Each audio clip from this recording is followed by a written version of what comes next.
Jamani, polisi wanatupiga mabomu ya machozi, lingine hilo. Jesus Christ. Jamani nyie. Mabomu ya machozi.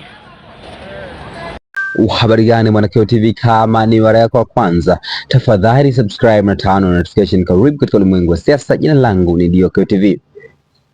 Hilda Newton naye ni miongoni mwa watu ambao wametoka hadharani na kuandika katika mitandao ya Twitter kwa kile ambacho kimeshika kasi katika mkoa wa Mara katika wilaya ya Musoma, pale ambapo siku ya leo mabomu ya machozi yamelindima katika wilaya hiyo ya Musoma.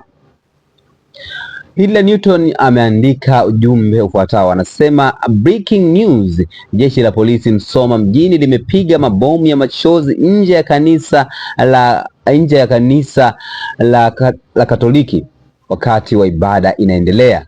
Ikumbukwe leo baada ya Idi Amin mama kuzuia BAWACHA hatusifanya maadhimisho yetu, tuliamua kwenda kanisani kushiriki misa takatifu. Hayo ni maoni ambayo ametoa Hilda Newton katika mtandao wa Twitter. Hilda Newton anasema kwamba jeshi la polisi Musoma limepiga mabomu ya machozi nje ya kanisa kuu la Katoliki katika wakati huo ibada ikiwa inaendelea, lakini amesema ifahamike baada ya kuzuiliwa kufanya maadhimisho wakaamua kwenda kusali kanisani na kushiriki misa takatifu.